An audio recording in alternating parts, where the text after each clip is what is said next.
اعوذ باللہ من الشیطان الرجیم بسم اللہ الرحمن الرحیم رب اشرح لی صدری ویسر لی امری واحلل عقدۃ من لسانی یفقہوا قولی۔ آج کی ہماری صورت ہے سورہ محمد۔ سیکوینس کے حساب سے صورت نمبر 47 ہے، مدینہ میں نازل ہوئی تھی اور اس کی ٹوٹل 38 آیات ہیں۔ اس صورت کے دو نام ہیں، سورہ محمد جو اس کی آیت نمبر 2 میں آیا ہے، اور سورہ قتال یہ آیت نمبر 20 سے لیا گیا ہے۔ اور لفظ قتال کا مطلب ہوتا ہے جنگ کرنا، اور اسلام میں اس سے مراد ہے اللہ کے راستے میں جہاد کرنا۔ سورت کے مضامین کے حوالے سے آیات کی تقسیم پر ایک نظر ڈال لیتے ہیں۔ آیت نمبر 1 سے 3 میں کافروں اور مومنوں کے احوال اور انجام میں فرق واضح کیا گیا۔ آیت نمبر 4 سے 14 تک جہاد کا حکم دیا گیا اور ایمان والوں کے لیے اللہ کی مدد اور عظیم اجر کی خوشخبری سنائی گئی، اور کافروں کی ہلاکت اور اعمال کی بربادی کا تذکرہ ہے۔ آیت نمبر 15 سے 18 تک پرہیزگاروں کی نعمتوں اور کافروں پر عذاب کی تفصیل ہے۔ آیت نمبر 19 میں رسول صلی اللہ علیہ وآلہ وسلم کو خاص طور پر استغفار کا حکم دیا گیا ہے، اپنے لیے اور مومن مردوں اور عورتوں کے لیے، اور اللہ کے لامتناہی علم کا ذکر ہے۔ آیت نمبر 20 سے 34 تک منافقوں کا رویہ بتایا گیا، ان کی موت اور انجام کے بارے میں واضح کیا گیا، اور ساتھ ہی مومنوں کی مشکلات کے ذریعے آزمائش کا ذکر ہے۔ پھر آیت نمبر 35 سے 38 تک دنیا کی زندگی کے مقابلے میں تقوی اور ایمان کا اجر بتایا گیا، اور پھر جہاد اور انفاق فی سبیل اللہ کا حکم ہے، اور آخر میں ایک اٹل حقیقت واضح کی گئی کہ اے مومنو، اگر تم اللہ کے احکامات سے منہ موڑو گے تو اللہ تعالیٰ تمہاری جگہ دوسرے لوگوں کو لے آئے گا۔ یہ صورت ہجرت کے بعد مدینہ میں اس وقت نازل ہوئی تھی جب جہاد کا حکم دے دیا گیا تھا، مگر ابھی جنگ شروع نہیں ہوئی تھی۔ اس وقت صورتحال یہ تھی کہ ہر طرف سے مسلمان سمٹ کر مدینے کی طرف آ رہے تھے، اور کافر مسلمانوں کو مدینے میں بھی چین سے بیٹھنے نہیں دے رہے تھے، اور مدینے کی چھوٹی سی بستی کافروں کی مخالفت کا نشانہ بنی ہوئی تھی، اور وہ اسے مٹا دینے پر تلے ہوئے تھے۔ اب مسلمانوں کے لیے دو ہی راستے تھے، یا تو وہ دین اسلام کو چھوڑ کر واپس جاہلیت کی طرف چلے جائیں، یا پھر مرنے مارنے کے لیے اٹھ کھڑے ہوں اور سر دھڑ کی بازی لگا دیں اور فیصلہ کر دیں کہ اب اس سرزمین میں اسلام زندہ رہے گا یا جہالت۔ تو اس صورت میں اللہ تعالیٰ نے مسلمانوں کے لیے فیصلہ آسان کر دیا اور جہاد کا حکم دے دیا۔ اس سے پہلے سورہ ہجر کی آیت نمبر 39 اور سورہ بقرہ کی آیت نمبر 190 میں بھی جنگ کا حکم دیا گیا تھا۔ اصل میں مسلمانوں کا مقابلہ پورے عرب کے جاہل اور کٹر کافروں کے ساتھ تھا، اور مدینے میں تقریباً کل 300 لوگ موجود تھے جو مسلمان ہوئے تھے، اور ان لوگوں کے پاس جنگ کا ساز و سامان بھی نہیں تھا، مطلب تلواریں، زرہیں، گھوڑے، اونٹ وغیرہ، کیونکہ زیادہ تر لوگ جو مسلمان ہوئے تھے وہ غریب تھے، غلام وغیرہ، اور اکثر لوگ دوسری جگہوں سے ہجرت کر کے آ رہے تھے، اور وہ ابھی تک مدینہ میں پوری طرح آباد نہیں ہو پائے تھے، کیونکہ جب لوگ ہجرت کر کے آتے تھے تو ان کے پاس کوئی ساز و سامان نہیں ہوتا تھا، وہ صرف اپنی جان اور ایمان بچا کر نکلتے تھے۔ مطلب مدینہ میں زیادہ لوگ امیر نہیں تھے۔ یہ وہ حالات تھے جن میں یہ صورت نازل ہوئی۔ اس کا اہم موضوع اہل ایمان کو جہاد کے لیے تیار کرنا اور اسی سلسلے میں بنیادی ہدایات دینا تھا۔ اسی مناسبت سے اس صورت کو سورہ قتال بھی کہا جاتا ہے کہ اگر مسلمان اللہ پر بھروسہ کریں گے اور دین میں ثابت قدمی دکھائیں گے تو اللہ ضرور ان کی مدد کرے گا، اور پھر ایسے لوگوں کے لیے اللہ کے پاس بہترین اجر موجود ہے، اور کافروں کے لیے تو اس دنیا میں بھی برا انجام ہے اور آخرت میں بھی عذاب ہے۔ وہ اللہ کی حمایت اور نصرت سے محروم ہیں۔ پھر اس کے بعد کمزور ایمان والے مسلمانوں کو سمجھایا گیا اور کافروں کو خبردار کیا گیا کہ ان کا انجام بہت برا ہوگا، اور ساتھ ہی منافقین کے کردار اور رویے کو کھول کر بیان کر دیا گیا۔ اس صورت کے بالکل شروع میں کافروں اور مومنوں کے حالات اور ان کے انجام میں فرق واضح کیا گیا ہے۔ اس کے بعد جہاد کا حکم ہے اور اس کا اجر و ثواب بتایا گیا، اور ایمان والوں کے لیے اللہ کی مدد اور بہترین انجام کی خوشخبری ہے، اور ساتھ ہی کافروں کی ہلاکت اور ان کے تمام اعمال کی بربادی کا ذکر ہے۔ اگلی آیات میں پرہیزگاروں کی جنت میں نعمتوں اور کافروں کے لیے عذاب کی تفصیل بیان کی گئی ہے۔ اور پھر آیت نمبر 19 میں نبی صلی اللہ علیہ وآلہ وسلم کو مومن مردوں اور عورتوں کے لیے استغفار کا حکم دیا گیا، اور اللہ کے لامحدود علم کی طرف اشارہ ہے۔ اس کے بعد منافقوں کا رویہ اور ان کی موت اور برا انجام واضح کر کے یہ بتایا گیا کہ اللہ تعالیٰ ایمان والوں کو مشکل حالات کے ذریعے آزماتا ہے۔ اس کے بعد دنیا کی زندگی کی حقیقت بتائی گئی کہ یہ صرف کھیل اور تماشا ہے، اور جو لوگ ایمان لاتے ہیں اور تقوی اختیار کرتے ہیں ان کے لیے اللہ کے پاس بے شمار اجر ہے۔ اس کے علاوہ مسلمانوں اور رسول صلی اللہ علیہ وآلہ وسلم کو اللہ کی اطاعت کرنے اور اللہ پر بھروسہ رکھنے اور صبر و استقامت کے ساتھ کافروں سے جہاد اور انفاق فی سبیل اللہ کی تلقین کی گئی ہے، اور جو لوگ انفاق میں بخل کرتے ہیں ان کو برے انجام سے ڈرایا گیا۔ اور آخر میں ایک اٹل حقیقت واضح کی گئی کہ مسلمانوں، اگر تم لوگ اللہ کے احکامات سے منہ پھیرو گے اور دین کو قائم نہیں کرو گے تو تمہاری جگہ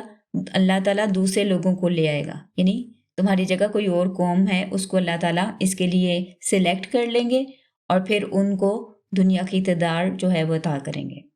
اب اس صورت کے حوالے سے کچھ اہم باتیں میں آپ لوگوں سے شیئر کر لیتی ہوں۔ سب سے پہلی بات تو یہ کہ اس صورت کا آغاز اللہ زینہ کفروا سے ہوا ہے،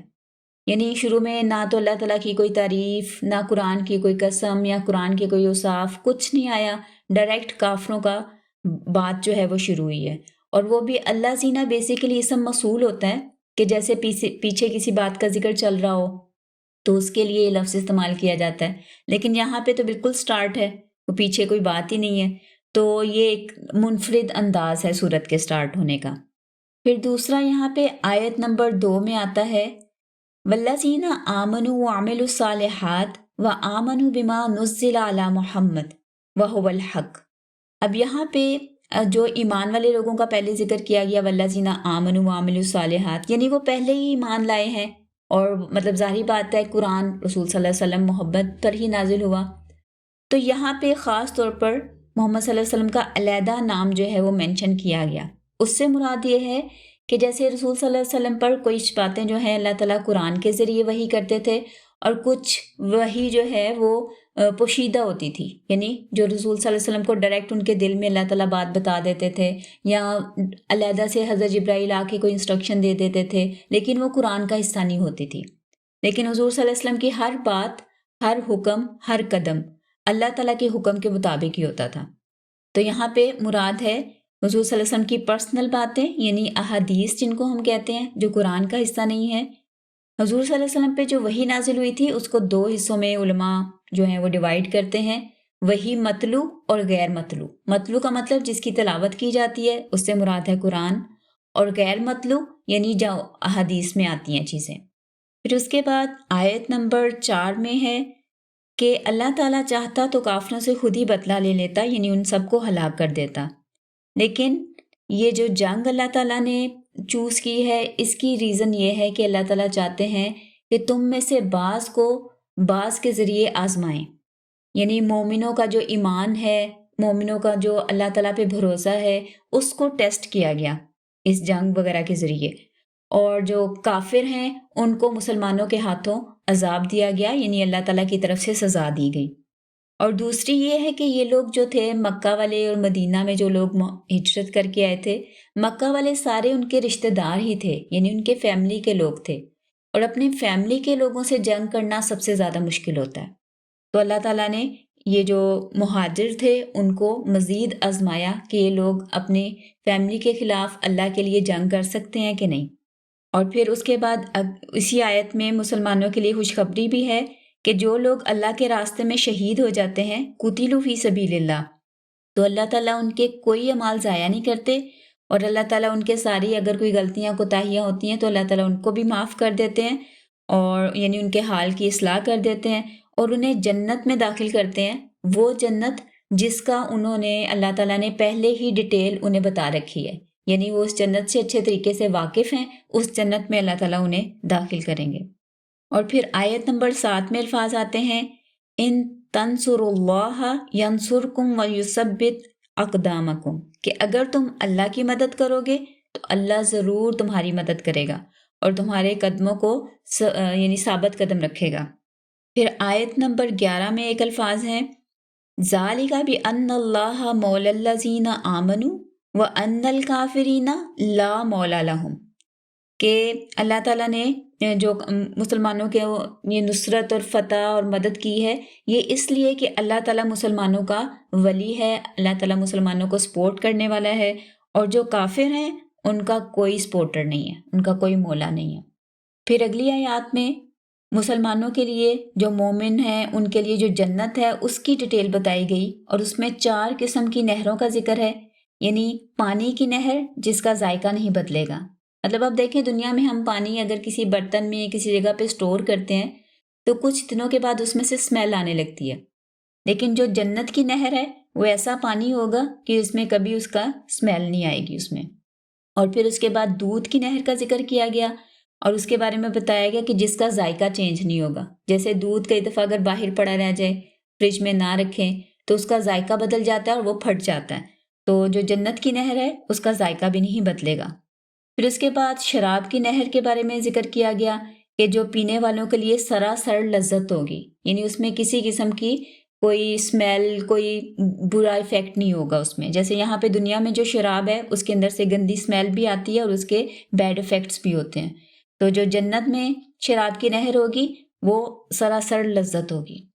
اور پھر چوتھی نہر کا ذکر کیا گیا شہد کی نہر، اور وہ بھی صاف پاکیزہ یعنی پیور شہد کی نہر ہوگی، اور ساتھ میں کہا گیا کہ وہاں پہ ہر قسم کے پھل ہوں گے ان کے لیے، وَمَغْفِرَةٌ مِّن رَبِّهِمْ، اور سب سے بڑھ کر اپنے رب کی طرف سے مغفرت انہیں عطا کی جائے گی۔ اور ساتھ ہی جو گناہ گار ہیں ان کا برا انجام بھی بتایا گیا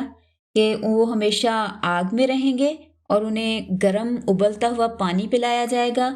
ایسا پانی کہ جب وہ پئیں گے تو اس کے پینے سے ان کی انتڑیاں کٹ جائیں گی۔ اللہ تعالیٰ ہمیں محفوظ رکھے۔ اور پھر اس کے بعد قیامت کے حوالے سے ذکر کیا گیا فقط جاء اشراطها، کہ قیامت آنے والی ہے، اور اس کی جو نشانیاں ہیں، اشراط جو ہے یہ شرط کی جمع ہے، یعنی کسی کام کا ہونے سے پہلے کوئی چیز ہونی ضروری ہونا، تو یعنی اس کی جو علامات ہیں وہ ظہور پذیر ہو چکی ہیں کافی ساری، اور ساتھ ساتھ ہو رہی ہیں۔ اور اس حوالے سے رسول صلی اللہ علیہ وآلہ وسلم کی اپنی ذات جو تھی، یعنی ان کا جو آنا تھا، نبوت ان کو ملنا، وہ بھی قیامت کی ایک نشانی ہے۔ رسول صلی اللہ علیہ وسلم نے ایک دفعہ فرمایا اپنی دونوں انگلیوں کو جوڑ کر کہ میں اور قیامت اس طرح جڑے ہوئے ہیں، یعنی جیسے دو چیزیں ساتھ ساتھ ہوتی ہیں اس طرح، اور الفاظ آتے ہیں وہ استو انا وساعتا کہاتین، کہ ان دو انگلیوں کی طرح میں اور قیامت ہے۔ اور ساتھ میں ایک اور جگہ پہ رسول صلی اللہ علیہ وسلم نے فرمایا انا آخر المرسلین و انتم آخر الامم، کہ میں آخری رسولوں میں سے آخری ہوں اور تم لوگ امتوں میں سے لاسٹ امت ہو۔ اور پھر اس کے بعد اگلی آیت میں اللہ تعالیٰ کے علم کا ذکر کر کے رسول صلی اللہ علیہ وآلہ وسلم کو اپنے لیے اور مومن مردوں اور عورتوں کے لیے بخشش مانگنے کی تلقین کی گئی۔ اس آیت میں جو الفاظ آئے ہیں وَاسْتَغْفِرْ لِذَنْبِكَ وَلِلْمُؤْمِنِينَ وَالْمُؤْمِنَاتِ، اس حوالے سے کچھ علماء کا خیال ہے کہ یہاں پہ جرنل استغفار کو حکم دیا گیا ہے، اور کچھ علماء کہتے ہیں کہ کیونکہ یہاں پہ لِذَنْبِكَ یعنی کا لفظ آیا ہے تو رسول صلی اللہ علیہ وسلم بھی خاص طور پر انکلوڈیڈ ہیں، یعنی ان سے بھی ڈائریکٹ کہا گیا۔ تو یہاں پہ رسول صلی اللہ علیہ وآلہ وسلم کے لیے جو ذم کا لفظ آیا ہے تو یہ عام لوگوں کے گناہوں کی طرح ہم اسے قیاس نہیں کریں گے، کیونکہ رسول صلی اللہ علیہ وآلہ وسلم کا مقام بہت بلند ہے، اور ان کی چھوٹی سے چھوٹی بات بھی ان کے لیے پریشانی کا باعث ہوتی تھی، یعنی ان کے لیے سٹینڈرڈز بہت ہائی تھے۔ مثال کے طور پر اس کو ہم اس طرح سمجھ سکتے ہیں کہ جیسے 2 آدمیوں کی مثال ہے، ایک بندہ 5 وقت کی نماز پڑھتا ہے سنتوں اور نفل کے ساتھ، جبکہ دوسرا بندہ صرف دن میں 3 نمازیں پڑھنے کا عادی ہے۔ اگر کسی دن دوسرے والے بندے کی ایک نماز مس ہو جائے تو اسے اتنا برا محسوس نہیں ہوگا۔ اس کے برعکس اگر پہلے والا بندہ، اس کی اگر کسی کمی، وقت کی کمی کی وجہ سے کبھی سنتیں بھی مس ہو جائیں گی تو اس پر بھی اسے سارا دن ملال رہے گا، کیونکہ دونوں کے سیلف سٹینڈرڈز میں بہت فرق ہے۔ یہ اس کو ہم یوں بھی سمجھ سکتے ہیں کہ جیسے عام لوگوں کی غلطی اور ایک کسی بہت بڑے عہدے والے کسی بندے کی جو غلطی ہو تو اس میں بہت فرق ہوتا ہے۔ مطلب جتنا کسی کا رینک ہائی ہوتا ہے اتنی ہی اس سے ایکسپیکٹیشنز بھی ہائی ہوتی ہیں. اور اس کو ہم قرآن پاک کی بھی کچھ ایگزامپل سے سمجھ سکتے ہیں. جیسے سورہ عباسہ میں عبداللہ مکتوم کے حوالے سے جو انسٹرکشنز رسول صلی اللہ علیہ وآلہ وسلم کے لیے نازل ہوئی تھی، وہ بھی اس بات کا واضح ثبوت ہے کہ رسول صلی اللہ علیہ وآلہ وسلم کے لیے اللہ نے جو سٹینڈرڈ سیٹ کر رکھے تھے وہ بہت ہائی تھے. یعنی حضرت عبداللہ مکتوم جو تھے وہ بلائنڈ تھے، اندھے تھے،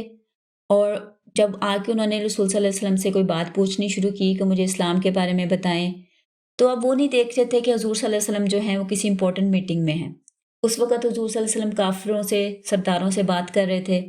اور جب یہ آئے ہیں تو حضور صلی اللہ علیہ وسلم نے انہیں کوئی بات نہیں کہی آگے سے، صرف ان کے چہرے پر تھوڑے سے ناگواری کے اثرات آئے، کہ یعنی ان کے چہرے پر جیسے ماتھے پہ تھوڑے بال آئے، تو ان بل کے بارے میں بھی اللہ تعالیٰ نے فوراً آیات نازل کر دی کہ آپ جو ہیں اس طرح رسپانس نہ کریں. حالانکہ وہ بلائنڈ تھے، ان کو تو نہیں پتہ چلا کہ ان کے چہرے کے کوئی تاثرات بدلے ہیں یا ان کے ماتھے پہ کوئی بال آئے ہیں. اس کے باوجود اللہ تعالیٰ نے وہ چیز جو تھی وہ فوراً پوائنٹ آؤٹ کر دی اور مینشن کر دی. اس کے علاوہ جیسے رسول صلی اللہ علیہ وآلہ وسلم کے لیے تہجد کی نماز فرض تھی، عام مسلمانوں پر نہیں ہے. پھر سورہ تحریم میں بھی ایک ایسے ہی واقعے کی طرف اشارہ ہے کہ جب رسول صلی اللہ علیہ وآلہ وسلم نے ڈیسائیڈ کیا کہ میں آئندہ شہد نہیں کھاؤں گا، جو کہ ایک روزمرہ زندگی کے حوالے سے نارمل سی بات ہے، لیکن حضور صلی اللہ علیہ وسلم کی اس سوچ یا اس ڈیسیژن پر فوراً آیات نازل ہو گئی سورہ تحریم میں.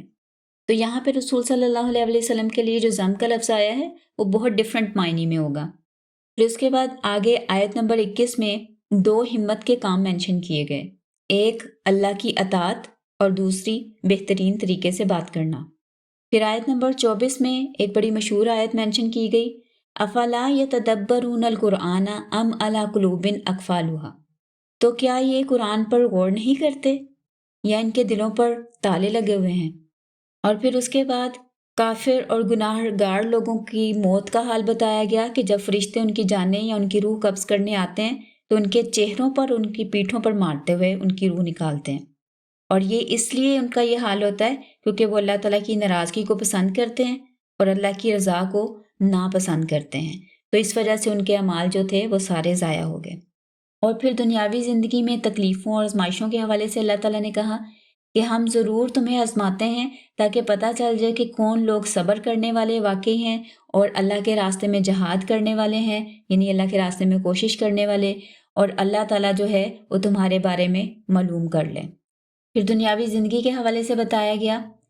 کہ یہ دنیا کی زندگی جو ہے یہ صرف کھیل اور تماشا ہے، اور اگر تم لوگ ایمان لاؤ، اللہ کا تقوی اختیار کرو تو اللہ تعالیٰ ضرور تمہیں بہت بے شمار اجر عطا کرے گا. اور پھر اگلی آیت میں کنجوسی کے حوالے سے بتایا گیا کہ جو کوئی کنجوسی یا بخل سے کام لیتا ہے تو وہ اپنی ہی جان پر بخل کرتا ہے، اور اللہ تعالیٰ جو ہے وہ بالکل بے نیاز ہے، اللہ تعالیٰ کو کسی قسم کی کسی چیز کی ضرورت نہیں، اور تم لوگ محتاج ہو اللہ کے. اور پھر سورت کا اختتام اس آیت پر ہوتا ہے وَإِن تَتَوَلَّوْا يَسْتَبْدِلْ قَوْمًا غَيْرَكُمْ ثُمَّ لَا يَكُونُوا أَمْثَالَكُمْ، کہ اگر تم لوگ اللہ تعالیٰ کے احکامات اور اللہ تعالیٰ کے دین سے منہ پھیرو گے تو اللہ تعالیٰ تمہاری جگہ پر دوسری قوم کو لے آئیں گے اور پھر وہ تمہارے جیسے نہیں ہوں گے، یعنی وہ بہت اچھے طریقے سے پورے سچے دل سے اس کے احکامات کو ماننے والے ہوں گے. تو یہ تھی ہماری سورہ محمد کا خلاصہ اور اس کے بارے میں کچھ اہم آیات. اس کے ساتھ ہی اپنا آج کا لیسن فنش کرتے ہیں. سبحانک اللہم و بحمدک، نشہد ان لا الہ الا انت، ونستغفرک ونتوب الیک.